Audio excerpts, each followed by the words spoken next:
Hey guys, so today we'll be taking a look at Arpha D24 4K dual channel dashcam with a 3-inch touchscreen, built-in 5.8 GHz Wi-Fi, voice control, and comes with a 64GB memory card, along with many other features we'll be taking a look at today. So here's what you get in the box. The dashcam unit, with its smooth and sleek design, and it feels really sturdy.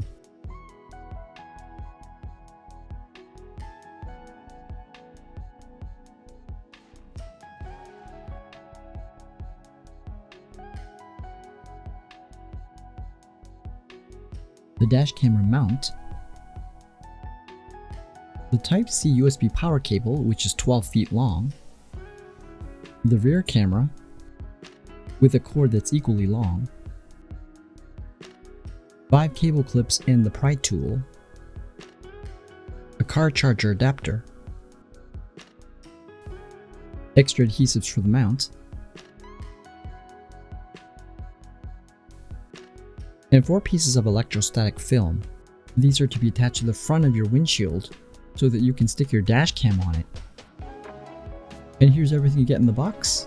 The front camera resolution is 4K and the rear camera resolution is 1080p. It also includes GPS, G-sensor and loop recording, parking monitor. First you attach the power cable to the car adapter, and then you'll plug it into your car's 12-volt socket. But for this video, I'm going to use a portable battery from Goal Zero, which provides power on the go, and you can see more information about this in the description below for links and where to get it. I use this for all my dashcam reviews, as it power-ups the dashcam unit just like a car would. Once it's powered up, it'll start up right away and you'll get a notification that your rear camera is not connected, so just go ahead and connect that. And in the upper left-hand corner, you'll see a blue light, which means that the unit is on, and a blinking red light, which means that the unit is recording. Simply tap the touchscreen anywhere to access the menu options, where you can stop and start recording. And on the side of the unit, you have a manual power button if you need to turn it on or off. Manual. Just hold the button down for a couple seconds. Recording started. The microphone's on the other side of the camera. And as mentioned earlier, it comes with a 64GB memory card. Your display screen will show both the front and rear camera at the same time, but you can change the display any way you like in the menu settings, if you just wanted to see the front camera, or just the rear camera, or both. You can also mute the microphone so you only record without audio, and the toggle button again will switch the view between front or rear camera.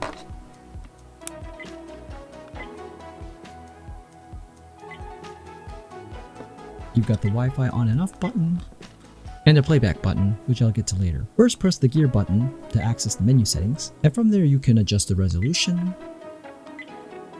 You can choose how long you want the duration for each video file, and turn on or off WDR, which is wide dynamic range, which I recommend to leave it on all the time as it improves the quality of your footage. Again, you can turn audio on and off. You can also choose to show date stamps on your videos or not. And the mirror button allows you to flip the video, G-sensor on or off, time zone settings, date and time, as well as the date format, and screen save option. You may want to have the screen turn off after a minute, or you may want to have it on all the time.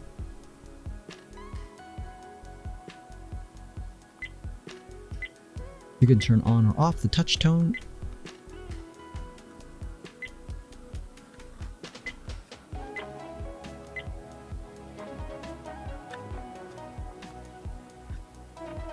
You can also adjust the volume.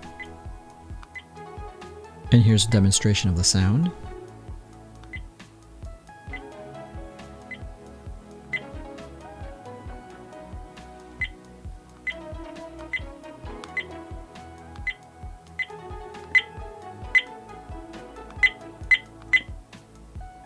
You can change the language here, in which they have English, French, Spanish, Portuguese, Dutch, Italian, Japanese, Russian, and Chinese, and Thai. You can turn GPS on and off, change the speed units in kilometers per hour, miles per hour, frequency, as well as take a look at GPS info, your storage info, how much memory space you have left, format your card, go back to default settings, and turn voice switch on or off. And here's a demonstration. Show rear camera. Rear cam. Show front camera. Front camera display. Turn off display. Screen turned off. Open screen. Screen turned on. Lock video. Current video locked. Turn off recording. Recording stopped. Open recording. Recording started. Take a picture. Turn on Wi-Fi. Wi-Fi is on.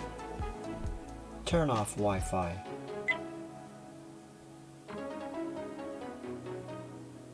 Wi-Fi is off. Turn off Wi-Fi before trying to access playback. Once inside, you can check out your normal videos, emergency videos, or the photos you've taken. Recording started. You can lock/protect those videos, or you can delete them.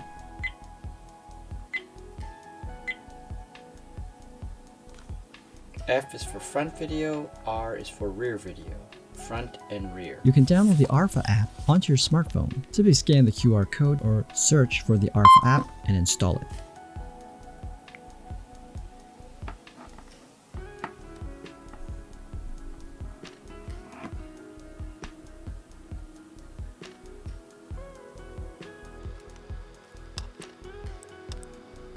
Once you've opened the app, click on Add Device and search for the D24 Wi-Fi. And once your phone connects with it, you'll then be able to see a live video preview of your dash cam on your phone.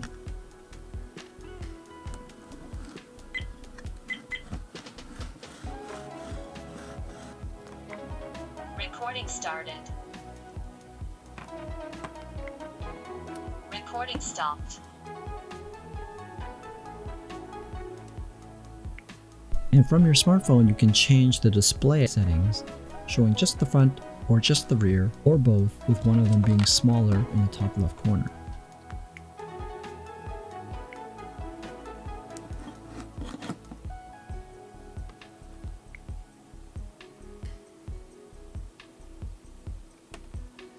Recording started. You can simply download any videos on your dash cam to your phone. It makes it really convenient to connect your smartphone to your dash cam for easy file transferring and viewing, as well as to remotely control your dash cam from your phone. Recording started. Now we're going to install the mount. Simply align and slide it into the grooves until you hear the click, and now you'll be able to attach the dash cam to your car windshield. You can swivel it to your viewing preference. Now here are some sample videos taken at night from both the front and the rear cameras. Both the front and rear video quality looks really good and clear. And don't forget, YouTube compresses videos, so it'll actually look a little bit better than what you're seeing right now, since this has been compressed. Here's just what it looks like from the inside, and a sample of using voice commands. Show rear camera. Rear camera display. Take a picture. Lock video. Current video locked. And some daytime shots.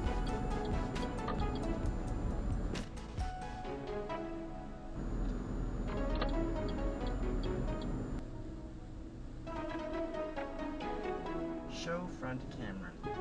Front camera display.